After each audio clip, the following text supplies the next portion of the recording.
Okay, so we're up to Soulblight Gravelords. I've played a tournament just recently with Soulblight and I think another game on top of that. So about 6 games of Soulblight and spent a fair bit of time looking at list building. So I should have a little bit of insight into this army. It's one that I've played since actually got them when they were Legions of Nagash right at the end of 2nd edition. And I've seen the book change several times, so I should have some useful insights in this army. And then from here on, it's downhill because this and Slaves to Darkness are really the only 2 armies I've played. So getting straight into it, we'll have a look at the battle traits. So firstly, they've got the Hunger. So once per turn army, end of any turn, you pick each friendly vampire unit that used a fight ability this turn to be the target. Just noticing one of the games I played had to check this. You use a fight ability even if you don't actually roll any combat attacks. So if you're in a situation where you charge with a unit and then you kill the thing that you've charged before fighting, or another unit kills it, for example, and then because you charged, you still get to fight, you will still get healed by this, which is an interesting little edge case. And the effect is you heal D3 each target and heal 2d3 the target instead if it destroyed an enemy unit this turn using a fight ability. Very annoying that you have to use the fight ability. Vampires really only have a couple ways of dealing damage. One of them is spells. The other one's fighting. I guess some of them have shooting attacks, like the ones on zombie dragons have shooting attacks, so maybe it makes a little less sense to heal from that. I really dislike this design, having you heal extra when you kill something. It's very uneven from army to army, whether you'll have lots of targets that your vampires can kill quite easily. Even just slaying a model is a bad restriction, but destroying an entire enemy unit, it's really kind of random. A lot of the times you'll end up not quite killing a unit and something else gets the killing blow and you don't get the healing. So I don't like this restriction, but just in general, if you treat this as at the end of the turn, if you fought, you heal D3, this is not a bad ability. There's always a timing problem with these abilities. In the current edition, it heals you when you deal the damage. And so you have this problem where if you're full health, when you attack and go first, then you'll heal when you're at full health, and that healing is useless. But this fixes that problem, putting it at the end of the turn, but then you have a different problem. If you imagine another situation where, let's say you've got Manfred and he only has 1 wound left, with the rules the way they are at the moment, you could charge Manfred, the way they were in 3rd edition, where you healed straight away. You could charge Manfred into combat, deal a bunch of damage, heal a bunch of wounds, and survive the combat with whatever's left. In this edition, you have to charge Manfred in and survive the entire combat with 1 wound, and then you can heal back later. Obviously, if you're in this situation where you totally destroy the enemy unit, then you're in a good spot. But it's, in general, this timing of having an end of turn instead of when you do the damage just means that it's harder to come back when you're lower on health. It does mean that the first time you take damage, you'll heal. Like if you charge into combat, fight, and then you'll take some damage on the swing back, and then you heal. So you get the healing more consistently. But it just means there's some situations where you're on low health and it's hard to come back from it. You need to use things like Rally, where you didn't necessarily need to with the rule the way it is at the moment. All right, so we got battle traits. The Hunger.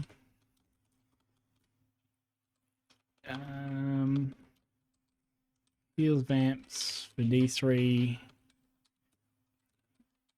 turns they fight.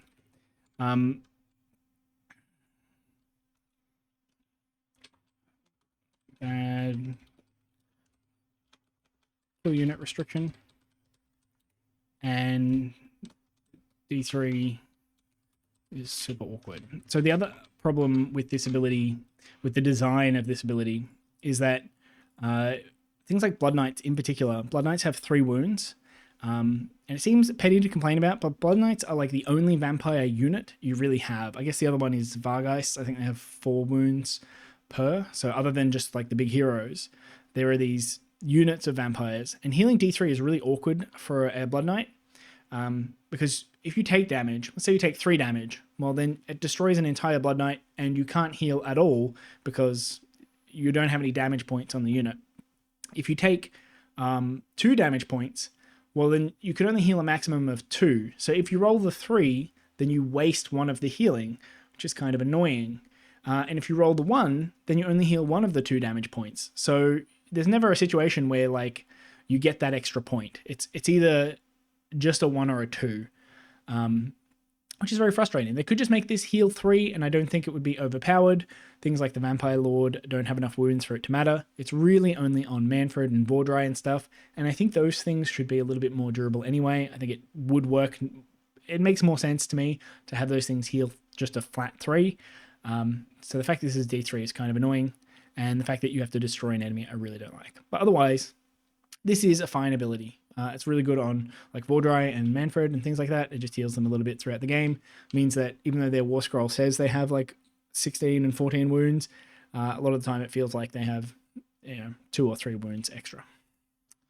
Then you've got this Unquiet Dead and Rising Dead. You can put things in the grave and bring them on to the battlefield. Hold within 6 of a terrain feature and more than 9 away from enemy units. The big change from the previous edition is you don't have to put down grave sites.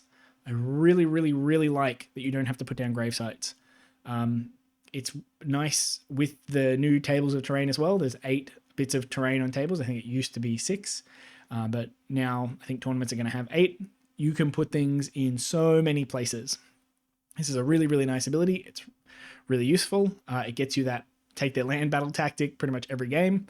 The only thing I don't like about this, and it's not really a bad thing, it's just that it's different to this thing. The requirements for setting the unit up, you have to come wholly within 6 of a terrain feature and 9 away from enemy units. Whereas over here, sometimes you can set up 3 away and you can set up within 12 of a hero instead. And I understand why maybe they've got different deployment restrictions here, but explaining this to your opponent at the start of a game is really confusing for them, because you're trying to say, I can put things in the grave and then bring them out of the grave, but also I can return my destroyed units by sort of like bringing a new one out of the grave. They sound like the same ability to the opponent, and so when you're explaining them, it's really hard for them to wrap their head around that this one has to be 9 away and has to be a terrain feature, whereas this one where I get the replacement unit, that can be a bit closer, or I can put it near a hero. It's a bit more liberal, which is weird too, because this is just deep striking a unit, whereas this is like I'm getting a whole new unit, so you would think this one would be more restricted. But otherwise, I think that ability is really nice. So deep strike, trash units. It's just a really nice ability to have. I do think, and they've had this for a long time, but I remember back when I started playing the army in 2nd edition, the ability required you to get a hero to within 9 inches of the gravesite. And this made it a lot worse. If you put a gravesite in your opponent's territory, or like on the opponent's side of the board, and you wanted to summon a unit out of it, you had to get a hero all the way over there. And so often you would use something like Manfred, who had, I think, 16 movement at the time. You could cast Pinions to give him another, I think, 5 inches movement. And if you got a 9-up, it would give you double that, so you would get 10 inches movement. Manfred could move 26 plus a run, so you could move up to 32 inches with Manfred and then summon a unit out of a grave, which felt really fun to do, but also meant that the army was had less board presence across the entire board, and it felt more like having waves of guys marching across the board. The first ones would die, you would replace them with units sort of in your line, in your territory, and then move them up over time. Whereas now it feels a lot more like you're playing a teleporting army, one that can be anywhere it wants to be, really any time it wants to be there. It's a very, very different feel for the army, and it's not really the one that I wanted when I bought the army. That's not really the playstyle that I wanted, but it is really effective, and it's still kind of a good thing to have in your back pocket. Putting 10 skeletons or whatever in the grave gets you this battle tactic, which obviously we didn't have in 2nd edition, and it makes the army a lot more competitive. All right, Deathly Invocation. So this is once per turn army, any hero phase. You pick a friendly Soulblight Gravelords hero to use the ability, then pick up to 3 friendly Death Rattle or Deadwalkers units wholly within 12 of that hero to be the target. And then for each target, if the target is damaged, heal 3 the target. If the target is not damaged, return the number of slain models to it with a combined health characteristic of up to 3. So there's a couple problems with this ability. Firstly, it's very nice, this is not a problem. It's very nice that it happens in both phases. Healing, I think, should always happen in both turns. The hunger does, but the hunger is... It used to be like a war scroll ability. Vampires used to just do it on their war scroll in any turn anyway, but Deathly Invocation was always a battle trait, and it often only happened in your turn, which gave it a really weird... Like, if your opponent double turned you, you would be missing out on healing for 2 turns in a row, and it just meant that you were even more fragile to the double turn for sort of no reason at all. And having things like this happen every turn just makes them a lot more consistent. I'd like to see healing and regeneration abilities happen in small amounts, but more consistently, rather than having really big heals that happen every now and then. It just makes them more constant, easier to play around, easier to plan around, and stops those weird edge cases. The fact that this only targets, you only use it on one hero, before you used to have many different units, I think this is actually an improvement to the design of the ability. To get the most out of Deathly Invocation before, you would have to have several heroes. You had this weird restriction around, depending on whether it was a Vampire Lord or a Necromancer or a White King or whatever, it could only pick 2 units or 3 units, or if it was a Mortarch, it could pick 4 units or something. And then you couldn't even pick the same unit more than once, so it never ended up mattering anyway, because who has like 5 different units that are damaged standing next to your Mortarch? Like, it's very, very hard to get more than 1 damaged unit standing next to a hero at the start of your turn. So the ability took up like a whole half a page of text, and it was just not necessary. You didn't need any of that. You could have just said every unit that's within 12 of a hero heals. The only problem with doing that is that it incentivizes you to build an army that has a lot of summonable units.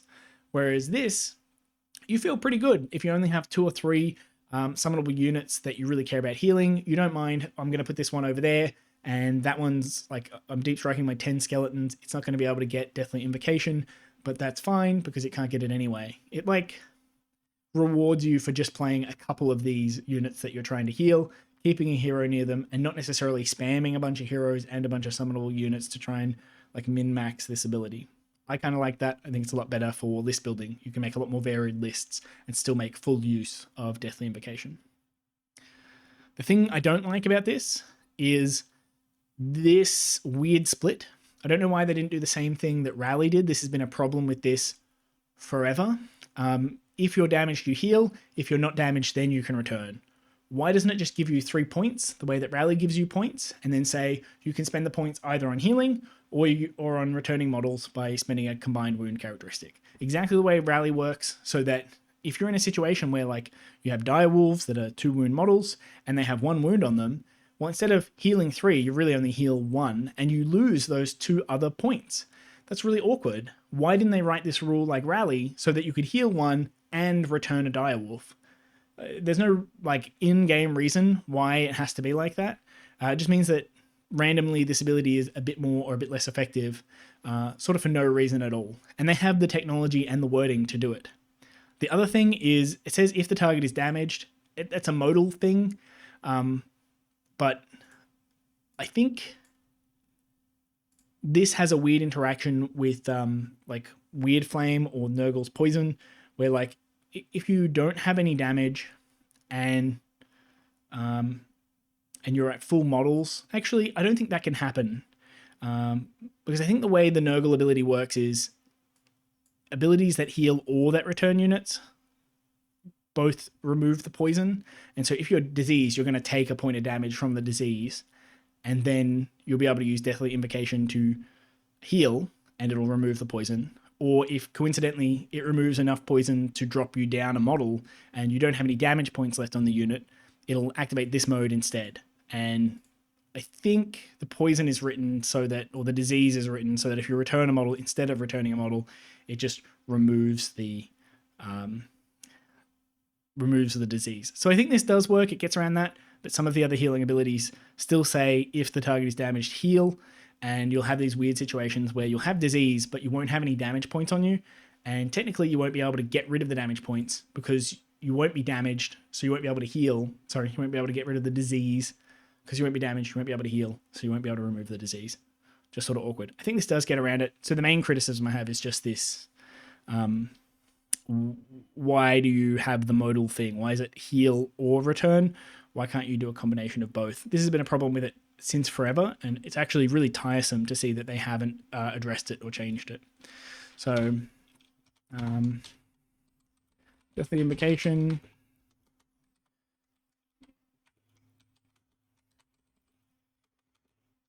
Heal trash units.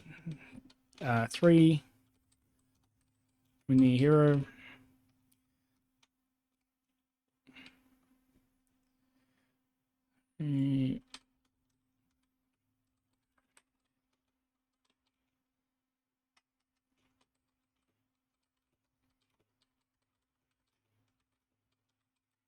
So I got to dock some points for this. This should be fixed. They should just do it like Rally. You get 3 Deathly Invocation points, and you can spend them on either healing or returning models. That's just how they should word it. I don't know why they don't. All right. Then you've got Endless Legions. Once per turn army, any movement phase. This is a command. It costs 1 command point. Pick a friendly, non-unique Death Rattle or Deadwalkers unit that started the battle with 2 or more models that has been destroyed to be the target. Set up a replacement unit with half the number of models from the target unit rounding up, wholly within 12 of a friendly Soulblight Gravelords hero, or wholly within 6 of a terrain feature. It must be set up more than 9 away from all enemy units. If it is your movement phase, you can set it up more than 3 from all enemy units instead of 9, but if you set it up within 9, you can't use charge abilities this turn. Okay. This is a really, really good ability. We used to get this on a weird dice roll thing, and for some reason you would increase the dice roll when you killed enemy units, which gave you a weird sort of win more situation, where if you were really crushing the enemy, then you got a lot more units, whereas if you were losing, then you wouldn't get any units, and it was sort of like feast and famine. They did remove our ability to bring back White Kings. I don't know why they did this, especially since when we look at White Kings, we'll see that they're very bad. Would have been one of the things that makes them good. I guess worth noting that White Kings are Death Rattle, so they can be put in reserve. It's one of the few heroes that Soulblight have that you could put in reserve, and I think they can also use this as well because they're Death Rattle. This doesn't say non-hero, so you can heal the White Kings with Deathly Invocation as well. So there's a few bonuses to them, but they're still horrible. And the fact that you can't return them, I don't know why. It would have been just one more thing that like would actually help them be useful, but you can't. So this is really nice. You get half strength of replacement units. Being able to set them up 3 away is absolutely tremendous. You can only do this in your turn, but you can do things like placing them behind enemy units so they can't redeploy away from you when you're trying to advance on them and charge. You can just deploy like 10 zombies onto an objective and you will just control it now. Like you have units that have such a high unit control score that being able to put them 3 away means it's very, very hard to screen you off. Like the opponent has to stand dead center in the middle of the objective to stop you getting models on that objective. There's so much terrain in the game. Setting up wholly within 6 is not difficult. This gets you being able to set up 3 away, also gets you things like take their land, and having so many units. I've criticized in previous things, like in the Stormcast book, I criticized having the command point on the once per game return a unit ability. But in this case, because you can use it so frequently, like you could build an army that has 10 different units that you can get replacement units for, and you would be using this command in both movement phases, and you'd be getting really close to having those 10 units actually appear on the board. You probably won't lose units on turn 1, but maybe you get 8 replacement units. If you had them in your list and you were constantly throwing them at your enemy in different ways, and if they were like clearing them up, you could be getting every single movement phase, getting a replacement unit out. It rounds up, so it favors those like 5s of Black Knights. I think you can do bats. I'm not sure if you used to be able to do bats. I think they might have been weirdly excluded, but I think bats are Deadwalkers now. I'll have to check that. But it favors them too. They get 2 bats back. And that command point cost is really relevant. The once per turn thing is not the thing that stops you from bringing these units back. Once per turn is plenty of options, plenty of windows to be able to bring a unit back. It is using the command point and having to plan around it as well. Like if you want to summon a unit in your turn and in your opponent's turn, you're getting 2 replacement units back in the same battle round. you've only got 2 other command points. So they run out really quickly. And I did mention in another video, that underdog thing is much better than I thought. Often playing down at the start gives you all of those command points later on. Just having an extra command point so that you can access this and still redeploy or still use like all out attack on one of your monsters that's hitting on a 4-up is really, really relevant. So this command point thing I think is actually really neatly balanced. They've done a very good job of having a trade-off that the Soulblight player feels. I don't know if the opponent feels it because they just see a command point drop out of your command pool, but from the Soulblight player, it's really like, oh, I don't know, like I don't want to spend the command point just to get a unit. I like really need some immediate value out of it as well. It has to like stack up to the other command abilities that you're using. So I quite like this. Obviously, if you reinforce your units and then you bring back reinforced units, then you get better bang for your buck as well. So having a cost on this also means that you don't want to just flood the board with like 30 not reinforced units of 10 skeleton warriors to try and make sure that you are bringing back a unit every single turn. You get more effective use of that command point if you have a reinforced unit of Graveguard or a reinforced unit of Black Knights or something. When you return them, you get a lot more value out of the command point than if you're just like using the minimum strength ones. So I really like this ability all around. I think, what's it called? Endless Legions is really good.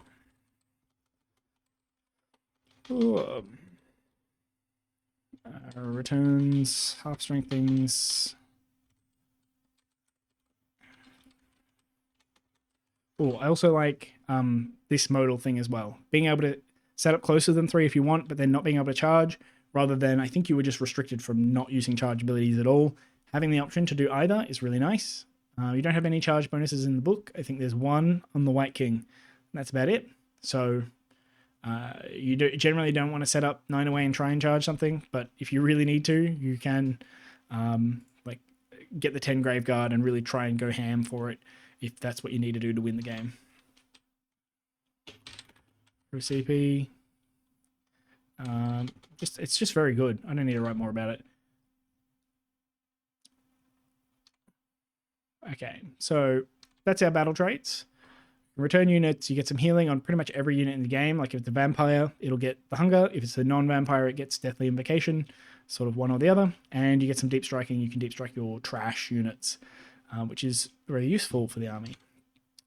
So what do we get? I think they have 3 out of 3. They have useful abilities. I got to dock them points somewhere for the stupid design of having to destroy an enemy unit using a fight ability, and for this weird modal thing instead of just giving you points like rally. I think I might do that here. Oh, no. Okay. These are useful. It's the non-bow and feels bad elements. Okay, so we have 1. This is good. All the like summoning units, getting replacement units, that feels really good. It works really well. We don't have to do this stupid dice roll thing that we used to do. I think this is wonderful and just feels good. It feels nice to play with. This stuff is okay, but like has some weird feels bad elements. And then minus points if you have useless abilities. We don't have any useless abilities. These are all actually functional. They're not exactly how I wanted them designed. I was so disappointed to see these 2 things included just because they've been like long running issues. But overall, these are fine. I would have preferred maybe this be a 3 instead of a D3, or even just a 2. It was just a flat 2 so that the Blood Knights, whenever they get damaged, they just heal back to full. But 3 would have been nice too, so that works for the Vargeists. If they're just damaged and they fought, they just heal back up to the maximum that the unit can have. It's not like they can return models or anything. They just get the healing. That would have been nicer. But yeah, pretty good points for that, I'd say. Battle formations. Okay.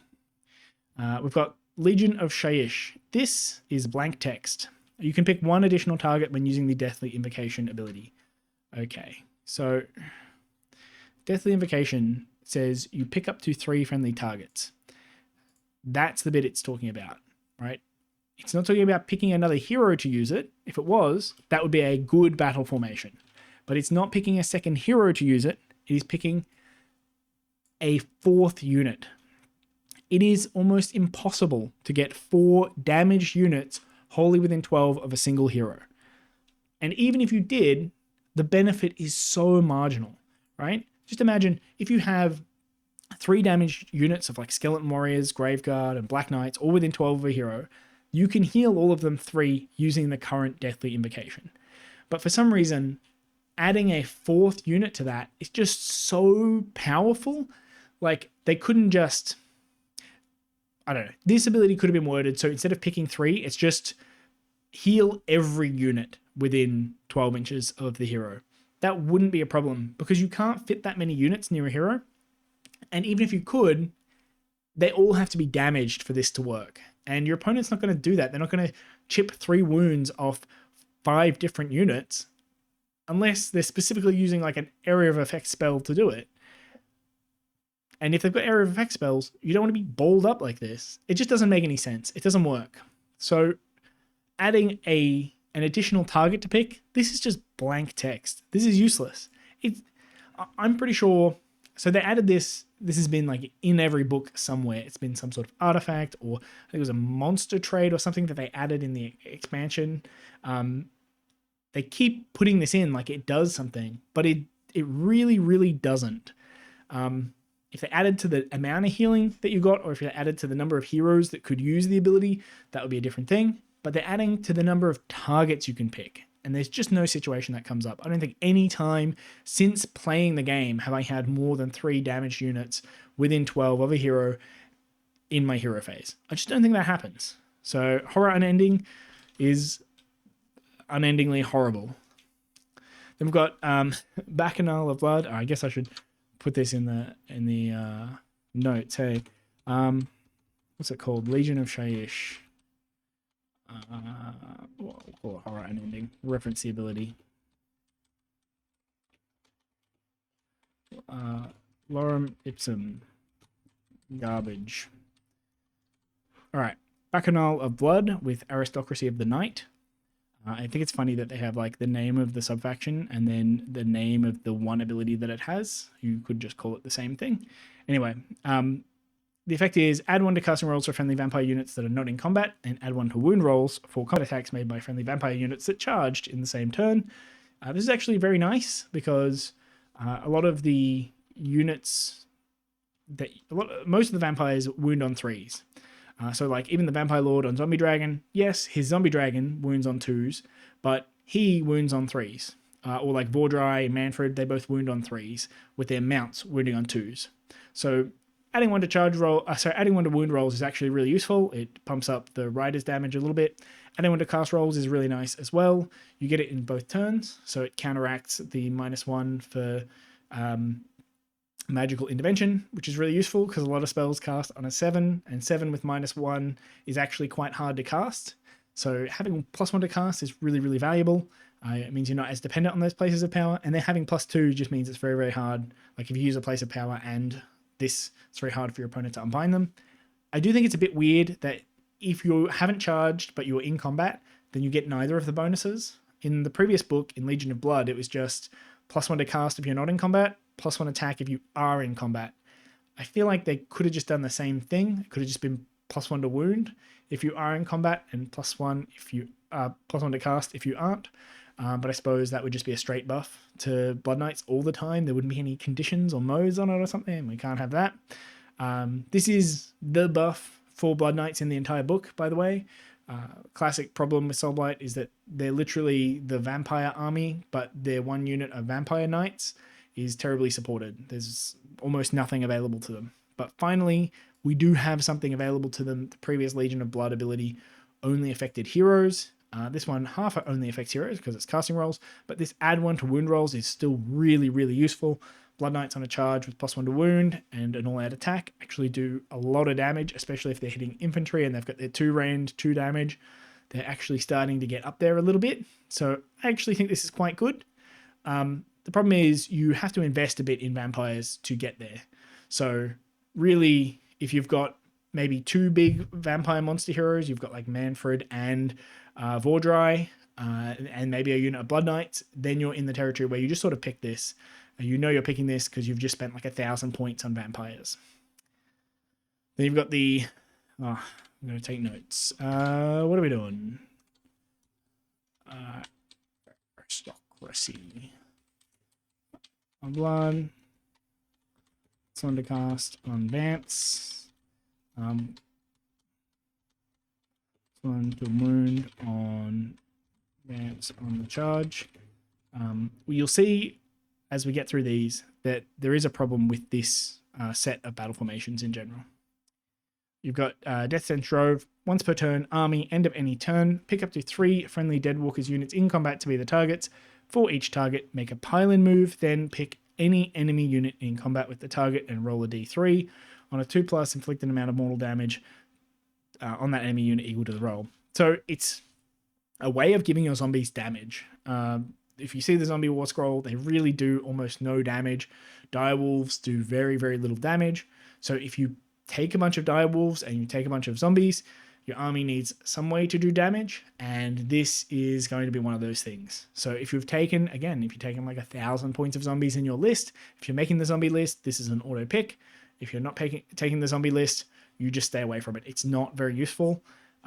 It does only affect up to 3 units, but it's very hard to have 3 units of zombies in combat at the end of the turn, like every turn, unless you're running a significant amount of zombies. I almost would have preferred this to be a smaller number and more damage or something. Like if you roll the die for each model in the unit of zombies, each Deadwalkers model or something like that. But instead, it's just like a little bit of chip damage. Happens every turn, so to get the most out of it, you really have to have a lot of Deadwalkers. This one doesn't look good to me. I haven't tried it. It might be one of those things that, like, in practice, it works a lot better than on paper. But for me, like, D3 damage at the end of the turn is not much damage. Then you've got Death March. Keep forgetting to take notes. What's it called? Drag. That'll do.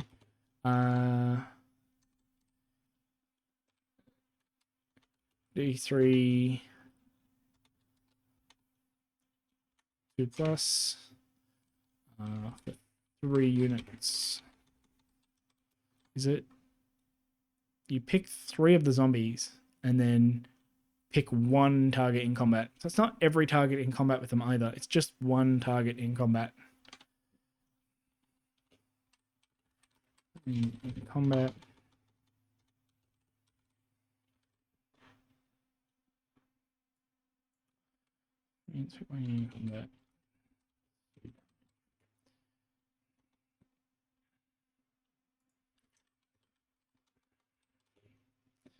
Yeah, this is not gonna. It's not gonna break the bank. If you could hit multiple units or something, or you could hit. I guess you can. You can at least pick the same unit more than once. So if you do have a bunch of different Deadwalkers, so you had like some direwolves, and I think bats might be Deadwalkers, and zombies or something, and you got into the same unit, I think you would pick your 3 Deadwalkers, and then for each of them you pick the same enemy unit, and so you roll 3d3 and do some extra mortal wounds. At least you can do that, but I still don't think it's that much damage to bother caring about. All right, Death March. Tide of Bones and Blades. Effect. Add 1 to the rend characteristic of melee weapons used by friendly Death Rattle units. That charged in the same turn. 4 attacks that target a unit that has fewer models than the attacking unit. This has way too many conditions on it. I think I could fix this rule in like 1 word. If you just changed the and, so used by friendly Death Rattle units that charge in the same turn 4 attacks, changing this, I guess that isn't an and, but changing the requirement to have both of these conditions on, that you charged and that you're attacking a unit that has fewer models than the attacking unit, to just or. If it was either case, then I would really like this ability, because then it would work on like all of your units. But the problem is this kind of works on none of your units. Kinda. It does work, but if you've got skeletons, they don't have a lot of attacks, so adding 1, or they don't have a lot of damage output in general, so adding 1 to the rend is not that useful. If you've got Graveguard, they have pretty good damage output, but a lot of their damage output comes from mortal wounds, so adding 1 to the rend is not super useful, but it is kind of useful, but you have to charge with them. So they only move 4 inches, so it's not always that easy to get that bonus. They probably will outnumber, especially if you're reinforcing them, but they're not always going to be able to get that charge. For Black Knights, they have the opposite problem. they're not always going to outnumber the enemy. They probably get the charge because they got higher movement, but they're not always going to outnumber the enemy. So there's a lot of times when you just don't get this bonus, right? A lot of the fights, especially what you're trying to do with skeletons, if you're trying to have this grindy, long combat, you're trying to withstand damage and slowly, I think it's like attrition warfare, where like you're taking some damage and they're taking some damage, but you're better over time. You get a lot of healing, a lot of returning models. And this doesn't work with that, right? This sort of, it's like a shock and awe thing. You really only want it on charges and you have to outnumber. So you have to get those really big swings, and it's just not that easy to do because, again, if you've got units like Black Knights that are able to get the charge, they're not always able to outnumber. And if you've got units like Graveguards that are much more likely to outnumber, it's much harder to get the charge on them. So I really don't like the way this ability is designed. Adding one to rend is pretty good. You have good rend on, well, you have a point of rend, I should say, on Black Knights and on Graveguard. So having a second point is kind of neat. No rend on Skeleton Warriors. Adding a point of rend actually makes them do a little bit of damage. I guess 20 skeletons is 40 attacks. They get like 20 hits and like 10 wounds. So adding a point of rend to that does make them do a little bit of damage, but it's not great. And you don't have that many ways to buff attacks in the book. You mainly have the one way, the Necromancer, that lets you fight twice. And you have to be in combat range of the Necromancer to do that. So you add this additional challenge that the Necromancer, you have to have charged and outnumber and still be within 3 of the Necromancer to stack the buffs. It's kind of awkward to do that. The other buff is Manfred. If Manfred kills something, kills a model, he'll give +1 attack to like the Death Rattle units nearby. That one's a bit easier to use in combat because Manfred has a high movement and he strikes first. So you can leverage this sometimes with Manfred. I guess the last thing to say about this is, the big problem is if you're taking like a ton of skeletons, if you take like 1,500 points of skeletons, you just take Death March. That's what you take because pretty much your whole army gets affected by this and doesn't get affected by any of this. If you take a whole ton of zombies, then you take Death Sense Trove because these two things don't do much for you. And if you take a whole bunch of vampires, you just take back an All of Blood. There's not a lot of choice, and these things they're very linear. They're very like you may as well make every unit in your army a unit that benefits from this ability. It's not like some of the other armies where you pick one thing and that thing gets a buff, or like you pick 3 Huracan units and they can shoot and move, so that like you get the benefit, you get most of the benefit of the subfaction from only having 2 or 3 units. Pretty much for all of these, you really have to invest very heavily into the units that they're buffing for the subfaction to do anything meaningful. I think the only one that's not quite like that is maybe Bacchanal of Blood. Adding one to your casting rolls for your wizards is kind of useful, even if you only have like Manfred. Just adding one to his casting rolls is kind of nice. Adding one to his rune rolls stacks up. So if you have a weird mix of things, you probably do have a vampire hero. You definitely won't be taking this. This is trash. So if you've got a mix of everything, you want some zombies and some skeletons and some vampires, you probably take Bacchanal of Blood. But if you have a lot of skeletons, you just take this. A lot of zombies, just take this. A lot of Blood Knights, you just take this. Like, there's not much thinking. You just sort of pick the one that your army is going to have a ton of and take the effect of it. I don't think any of these are strong enough that you really, really need to lean into them for list building. Like, I don't think Death March, for example, is going to make your skeleton warriors do so much damage that you want to like drop out the vampires that you were going to take anyway, or drop out you're going to use a couple units of zombies as chaff, and now you're going to swap them over to using skeletons because they've got rend. I don't think it really makes any difference at all. Just take the list, build the list with the units that you want to have, and then tack on whatever subfaction gives you the most bonuses with the list that you have. Don't try and build your list into one of these battle formations. They're just not that big a bonus. All right. So, Bones and Blades. 1 rend for specific dudes in a specific time when they're in a specific situation. Like, it doesn't even work on the White King, which is annoying. The White King gets all the other buffs, but he doesn't get this buff because he will not outnumber. And just, yeah, if they made it so it was like charged or outnumbered, then any of the units could make use of them.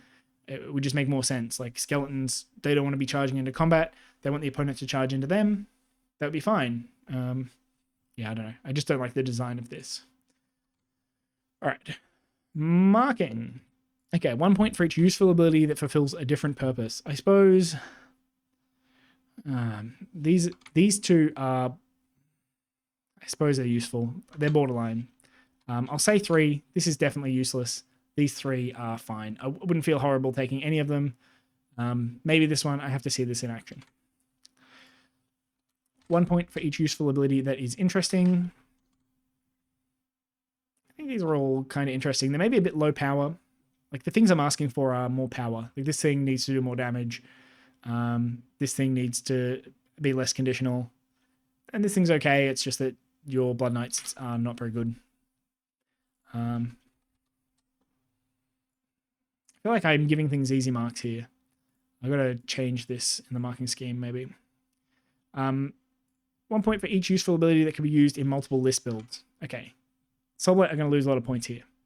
None of these are really useful in multiple list builds. Maybe 1. I'll give them 1 for Bacchanal of Blood.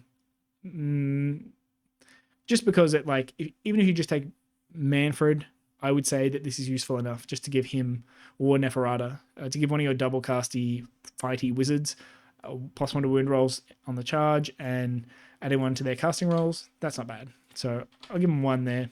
But the other 2, you really can only use this in a zombie list, and you really can only use this in a death rattle list. So they're only useful in those specific lists. And then you have that useless ability, so you get -1 there. And I should do the totals. So what do we have here? 6, 7, 7. Hey, that's pretty good. And then we get 6, 7, -1, we get 6. Doing pretty well so far. All right. Heroic traits. So we've got Lash of the Sire. Once per turn, your hero phase. Declare, pick another friendly... Oh, another. I didn't realize it was another. I've been playing this wrong. Another friendly Soulblight Gravelords unit within this unit's combat range to be the target. Effect, roll a dice. On a 2+, if the target is not in combat, it can move d6. If the target is in combat, it can make a pile-in move. I missed this word when I read it the first time. I thought he could pick himself. This actually makes me think this ability is a lot worse than I otherwise thought, because I was thinking you could put on like a Vampire Lord on Zombie Dragon and he could just move himself around. But no, you have to move something else, which is kind of annoying, especially like if you've got like a Necromancer that's trying to use Lash on some Graveguard. The Necromancer has to keep up with the Graveguard, which is pretty frustrating that he doesn't move himself the same distance. And also means you can't do all the same casting shenanigans, but you can do casting shenanigans, just not the same ones. So this is a good ability. This is an okay thing. I don't know why it needs a roll and a d6. Like, if you just roll 1 die, then I think it would be fine if you just move d6, or if they were in combat, they could just make a pile-in move. I think they've done this weird thing. Like everywhere else, they're just making it the 1 die roll, but here it's 2 die rolls, and I think that's because it's modal, because if you're in a pile-in, they want a failure option, like if you're in combat, so they need some sort of die roll and then another die roll for the distance.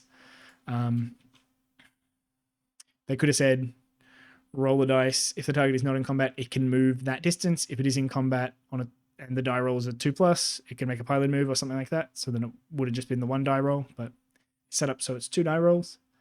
And in general, I think this is okay. You can like move a wizard standing nearby into range for a spell or something. Most of the time, it's just d6 extra movement on some unit. That's not bad to have. It is only your hero phase. It's not a great artifact, or great heroic trait, but it's not terrible either.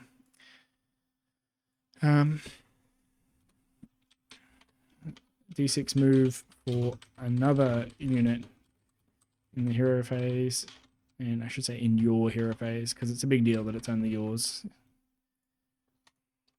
A lot of the units in the book are slow, so Graveguard are a really good target for something like this. just to keep them moving a bit faster. And even though you can't move both units, like if the Necromancer moves the Graveguard and then the Graveguard run on a dice roll and the Necromancer uses the auto 6, he'll be able to keep up with them and they'll be moving at a decent pace. Just sort of gives them extra movement to get around obstacles and stuff because they're a big unit and he's just a little hero. Like, sort of helps. I think Necromancer also might move 5 or Graveguard move 4. So this is not a bad heroic trait. Then you've got Unbending Will. Once per turn, your hero phase, pick a friendly Death Rattle or Deadwalker's unit that has 2 or more models and is wholly within 12 of this unit to be the target.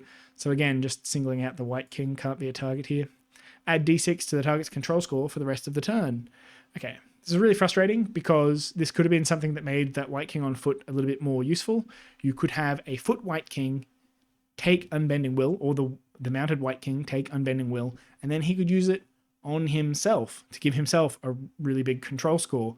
And then you've got this small thing that can deep strike with a good control score.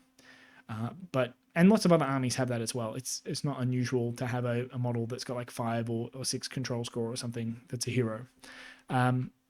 We don't really need this buff. Like D6 is, I don't know, we average +3 or something. But if you're a unit of skeletons, you've got 10 or 11 control score base, or a unit of zombies, you have like 20 control score.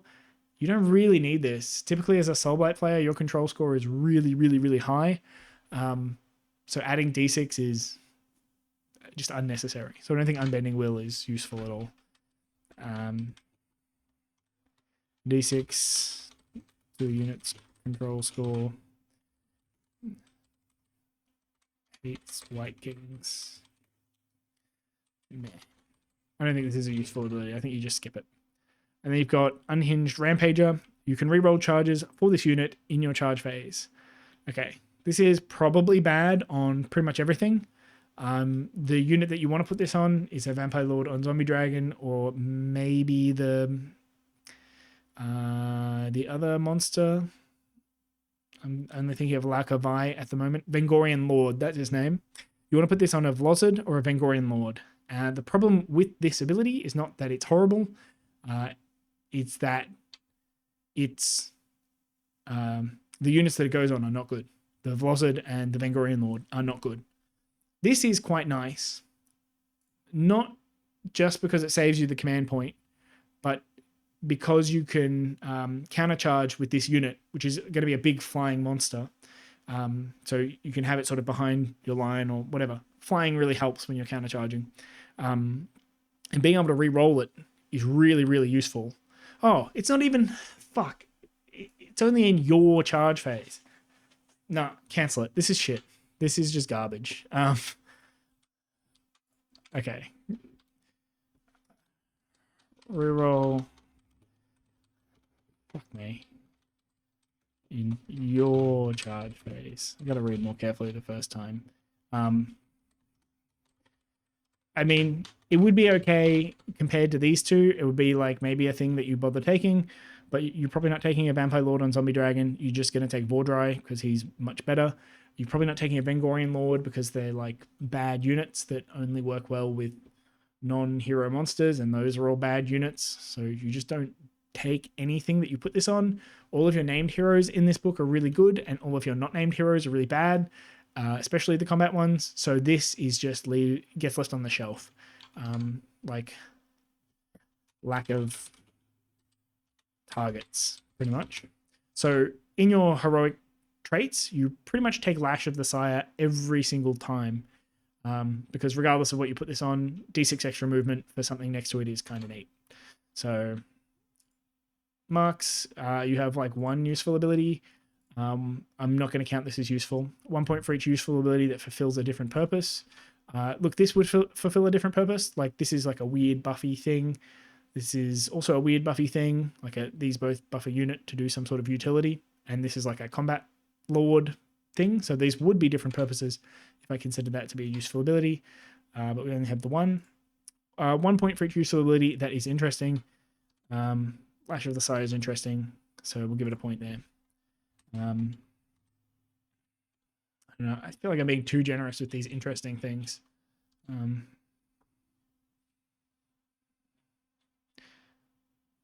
Yeah. And then -1 for each useless ability. We got -2. So overall, we get like 1 point on the heroic traits. Pretty bad for their heroic traits. All right, artifacts of power. Once per battle, any combat phase. Orb of enchantment. Pick an enemy hero in combat to be the target. This is really weird. It doesn't say in combat with the bearer. It just says in combat. So the dude with the orb of enchantment doesn't have to be anywhere near the guy that he's targeting. You can just have the orb of enchantment somewhere on the battlefield and just pick any enemy hero that is in combat to use it on. It's very easy to miss that. I missed it the first time I read it, but this makes it substantially better. Effect, the target has strike last for the rest of the turn. This is quite a good effect. You don't have to roll. It doesn't have a chance of screwing up. It's just once per battle. A hero will get strike last. This is useful in a lot of situations, but it is still quite situational, right? Your opponent has to have a big combat hero, firstly. That's part of the situation you have to be in for this to be useful. He has to be fighting something that if you make him strike last, you're going to deal a bunch of damage to him. All right, probably enough damage to battle damage him at least, maybe enough damage to kill him. That's really the situation that you want to be in. Or maybe a situation where the activations get messed up for him if you do this, right? If they have some sort of effect like Manfred's, where if he kills things, he gives a bonus to other things. It's a really niche situation, but Orb of Enchantment obviously would be useful for doing something, countering something like that. And you can stack it with other sort of stuff. Like you've got strikes last things in other situations. Like this is not a horrible, useless artifact. It's just situational. And it's really like list building situational as well. Your opponent just often isn't going to have one of these heroes that they care about. It's just not going to matter. So that's frustrating. Otherwise, it's quite good, right? If you're in that situation where they've got a hero and they're charging into your unit a Graveguard or something, I don't know, pop the Orb of Enchantment. Just get them with it, I suppose. Could be quite good. The fact that it's universal range means that when your opponent has that combat hero in their list, it's going to matter at some point, probably. So I don't hate this. It's just not ideal. And you've got Shard of Night. Ignore modifiers to save rolls for shooting attacks that target this unit, positive and negative.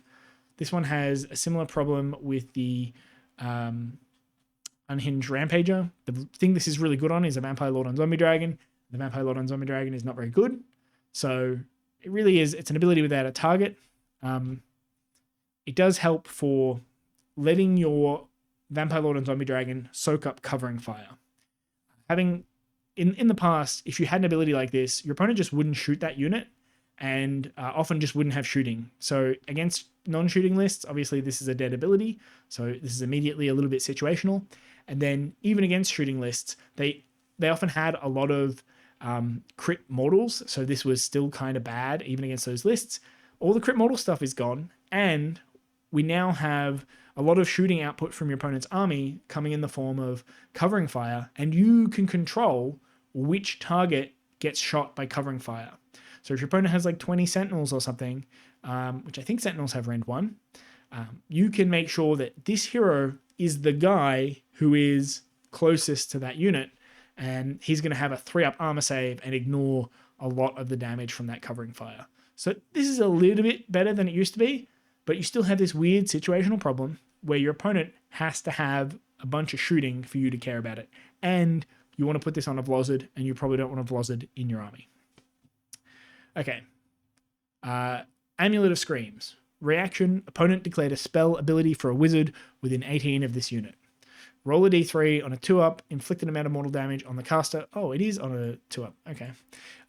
Inflicted amount of mortal damage on the caster equal to the roll. If the target is destroyed by this ability, do not resolve the effect of that spell ability. Okay.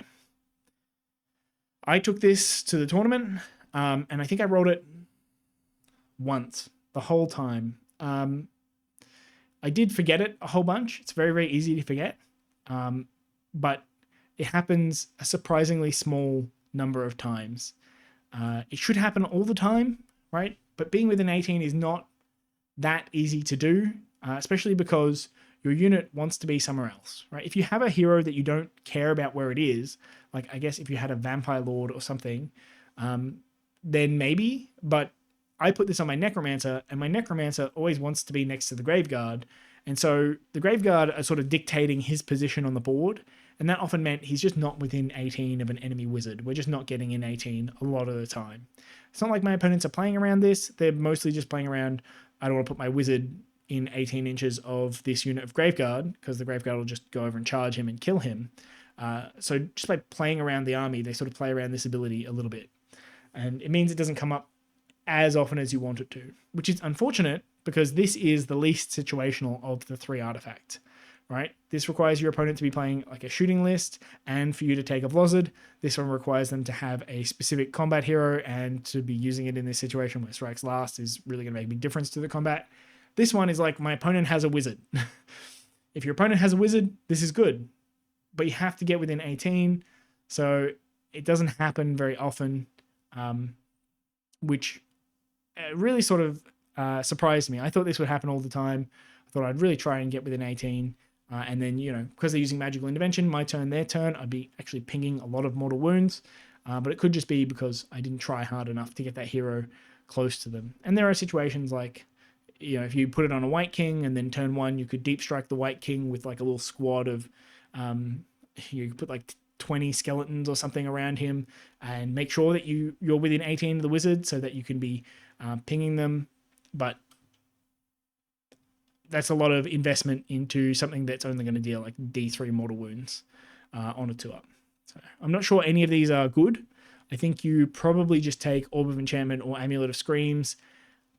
You don't have a lot of good options. I think none of these really rise to the level of useful. Or maybe they're useful, but they're just like situational, which it makes them hard to evaluate. So what have we got? Orb. Infinite range. Once per game. Enemy hero strikes last. Shard. Ignore shooting Ren, or like shooting, say shooting ethereal.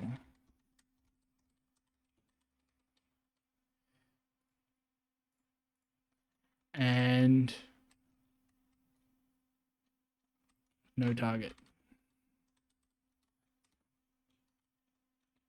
And then Amulet,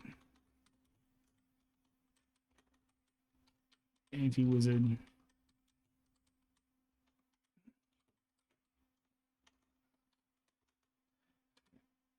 18 inches. Okay, so 1 point for each useful ability. It's really hard for me to make any of these useful. Just because they're situational. So they'll be useless most of the time.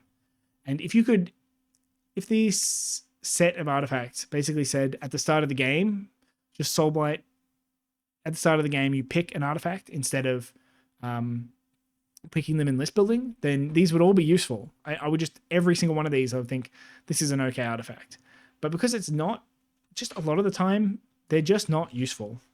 So I'm gonna give them 0, just because in a lot of matchups they will be useless. And you don't get to decide your matchup when you're playing the game. You don't get to decide what your opponent's going to have in their list. It's not like these are universal things that everyone has. Wizards a bit more, but then this one's hard to get in range and doesn't do that much damage. And you can't really build around it or anything. Like, you don't have any follow-up, any way to add more damage to this. You don't have any shooting, and your magic doesn't do much damage. In particular, it doesn't do much damage to individual heroes. So let's say you put 2d3 wounds on an enemy wizard. How do you finish him off? There's sort of no extra way to do the damage. So I actually just don't think any of these artifacts are any good. And I even had opponents say, like, when I described the artifact to them, they're like, oh, you don't have any good artifacts? No, we don't. So I think it's -3. I think you're just copping the full load here. Actually, all right. I'll give him 1. I'll say Amulet of Screens is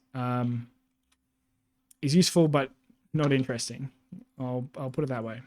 So puts him on -1, right? It's not a total loss. Like this thing, I guess in situations could be useful. All right, spell lore. So we don't have a prayer law in Soulblight Gravelords, so we just have the spell law and we double the points for it. First up with Vile Transference. So you pick a wizard to cast it, pick a visible enemy unit within 18 of them that has not been picked to be the target of this ability this turn to be the target, then make a casting roll of 2d6. Roll a number of dice equal to the number of models in the target unit. For each 6, inflict 1 mortal damage on the unit. If any enemy models were slain, heal d3 the caster. Oh, I did this wrong. I thought it was you healed 1 for each model that you slain. It's just if you slay 1, you heal d3. Okay, that's slightly better than I thought. This ability is really bad. This is just a mix of things that don't belong together for a whole bunch of reasons.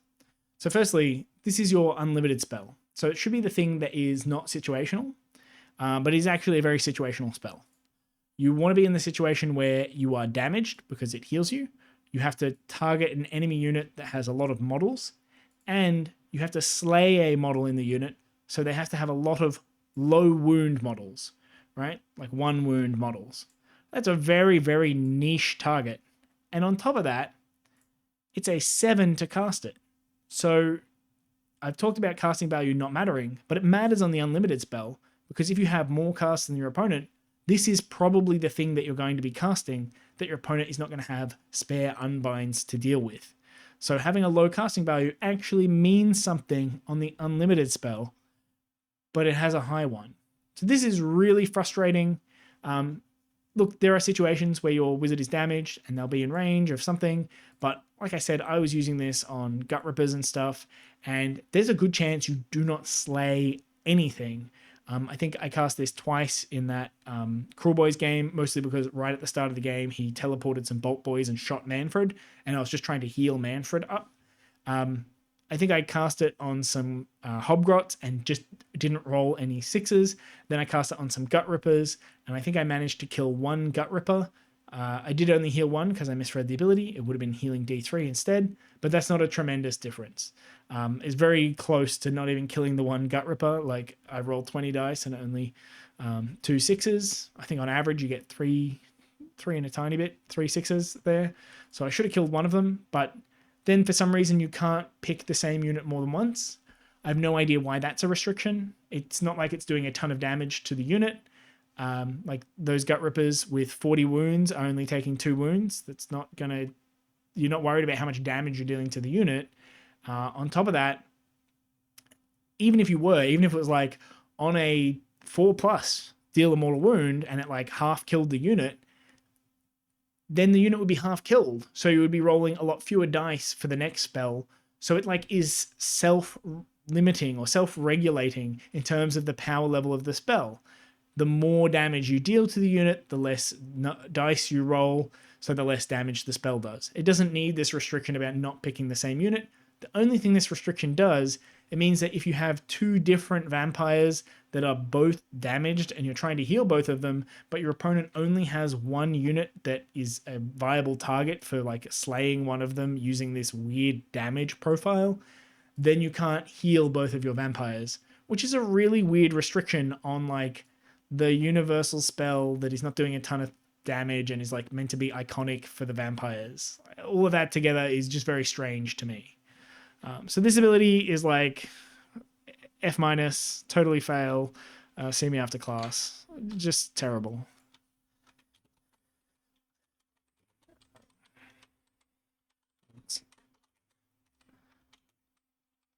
Pile chain, very situational. In the very niche situation where like you care about healing and your opponent has a unit that has a whole bunch of low wound guys, it's not a horrible spell to have in your back pocket, but it's really hard to find a circumstance where you wouldn't rather just summon an endless spell out of Morbid Conjuration over this. Like, very, very weird. All right. Prison of Grief. Cast on a 7. It's got a range of 12, and it lasts... it's the target unit has strike last until the start of your next turn. This is very good. The range being 12 is a tad sad, but the effect of this is really, really powerful. It lasts until the start of your next turn, which is quite good. And you really, really need tools like this, especially if you don't have any shooting because of those porcupine units. You need some way to be able to deal with them. It's very hard to get within 12 on the turn that you want to charge them. A lot of the time you want to like get close but actually not charge the enemy, and then try and use magical intervention to try and make them strikes last, and then like gives you a window or an opportunity. And you know, you're casting on a 7 here, so using this with magical intervention is quite a hard cast to get off, but I still think it's worth it. This is one of those good spells. It's just like a solid, straightforward spell that is really useful and really necessary for the army to have, I think. Then you've got Waste Away. We'll write notes after. Pick a friendly Soulblight Gravelords wizard to cast a spell. Pick a visible enemy unit within 12 of them to be the target. Then make a casting roll of 2d6. For the rest of the turn, subtract 1 from the damage characteristic of the target's melee weapons. This can be completely backbreaking against the right target. I played a game against Marathi, very helpful, being able to reduce her damage by 1. It does only last and for the rest of the turn, so it's hard to make great use out of this as a debuff. You can't like debuff something and then charge it, and then it'll in their turn it'll be low damage as well. You can power this out with magical intervention. Happens again in that game against Marathi. I got this, I think, once or twice in the opponent's turn, but it does have that same restriction of it casts on a 7, so it's quite hard to get off in your opponent's turn. All of these things cast on a 7, and I think that this sort of makes a little bit of extra value on Bacchanal of Blood, so that you can cast these things in your opponent's turn and succeed, even if you don't have like a place of power to rely on. These things, having that +1 to cast in your opponent's turn is really, really helpful. So what is it? It's Grief, 12-inch enemy strikes last until next, and what's the other one called? Waste. -1 dam till end of turn. It's a bit sad we don't have like Overwhelming Dread. We used to have like an 18-inch -1 to hit spell. If that was our spell up here, that would be absolutely fantastic. But they wanted to have some vampire spells and some of the death mages spells, and they picked all the vampire spells are horrible. I would have much preferred like if we got Amethyst and Pinions or something, like the movement spell would have been really, really nice. Or even if it was just like this unit can run and charge. That would have been way, way, way nicer. Or this unit can roll a 3d6 charge, right? Pinions just makes the spellcaster themselves get a 3d6 charge or something like that. That would have been really, really neat. But we don't have access to that. We got Vile Transference instead. So really sad on the unlimited spell, but these two are quite good. So overall, your magic is not bad. And you've got some good War Scroll spells, like Vordry has a really good one, and Manfred's is okay. So magic's not a total loss for Soulblight. Marks, you get 2 points if your unlimited spell is not situational, but it is one of the most situational spells I've seen. 1 point for each useful spell, so we get 2 points here. 1 point for each useful spell that fulfills a different purpose. I do actually think Strikes Last and -1 damage are different purposes. Like this one, you're just trying to turn their hammer into a useless unit, whereas this one, you're trying to change the activation order. Like these are different bits of technology that do different things in different situations. Strikes Last is a lot more useful if you can deal damage to the unit, whereas -1 damage is useful in situations where you can't deal damage to the unit. So I think they're different situations. 1 point for each spell that is interesting. I do think Grief and Waste are both like useful effects that I'm interested in having. Vile Transference is like a big mess. They could change this. They could change this to make it interesting. I'm not sure how exactly. I think actually if they made it more boring, it would make it better. So if they just made it like does D3 mortals on a 2-up and heals for that much, even it shouldn't be on a 2-up because it's you have a casting value. You should just do D3 mortals and heal the caster for that much. That would be fine. It's such an easy spell to have, and they've like made it really complicated for no reason. And then -1 point for each useless spell, so you get -1 point here. All right, so 2, 4, 6. -1 is 5, and we double that, so we get 10 out of 18. All right. So not the worst spell lore. It's a bit like the Slaves to Darkness one where you have like a really bad unlimited spell, but like some good situational spells. So you want wizards that have good War Scroll spells or good additional spells, or you want to cast a whole bunch of manifestations, and that's fine. Like Soulblight, they can cast manifestations. That's quite useful. You can really flood the board with bodies. Vordry wants to cast his War Scroll spell. He's fine. Manfred, you can cast his War Scroll spell. It's not useless. So you don't have to rely on casting that unlimited spell to get value, whereas other armies really want to make use of their unlimited spell. The battle formations are a bit unfortunate in that they like narrowly push you into a spammy type of build. But other than that, they're like okay, but very, very subtle, very small bonuses. I think most battle formations are pretty small nowadays. The battle traits are really good. The artifacts are garbage. The rogue traits are pretty well garbage. So overall, I think Soulblight have done pretty well in their faction rules. I do want to quickly have a look at the battle profiles before adding all of this up. So one of the advantages of Soulblight is their very, very, very open battle profiles. As you can see here, pretty much all of their heroes, like even the Necromancer, have any Soulblight Gravelords. Most of the heroes that have restrictions, like, I don't know, the White Kings here are Death Rattle only, or Gorslav is Deadwalkers, or Ivya is like has weird restrictions. Most of those heroes are bad heroes, right? You're not going to take any of these things, even the Mortis Engine. You're probably not going to take anything like that. You're probably just going to stick to the units that do have any Soulblight Gravelords. So really you have pretty much no restriction. So no penalty points for the battle profiles. Usually they lose some things if they have good units stuck behind bad heroes or bad units available only to a hero that's otherwise good. But here it's very, very open, and I couldn't care less about the units that have those limited options. All right. So adding up their faction rules, we got 7 plus 6 is 13, 14, 13 again, 23, and 0. So we're 23 out of 54. Really losing a whole bunch of points out of artifacts and heroic traits, getting most of their points in battle tactics and battle formations, and the spell lore is like middling. That Vile Transference really letting the spell lore down. I'm noticing in my marking system that if something is like useful, then it's also kind of interesting by default. I got to find maybe a better thing other than interesting to differentiate this, because like, I don't know, Strikes Last, some people wouldn't think he's interesting, but like it's a good ability to have. Maybe I shouldn't be giving them a point here. Or -1 damage it's not very interesting really.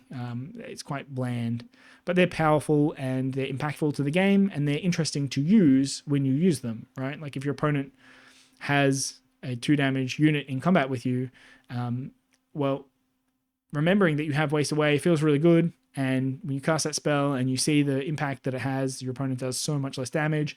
Like, ooh, that was a really good decision. It's really interesting to use. So I guess in that sense, it's interesting, but in another sense, it's like a very, very straightforward, -1, +1 sort of thing. So I might need a better criteria here to distinguish useful things from interesting things. All right. I'll leave it there for that one, and we'll get on with the War Scrolls in part 2.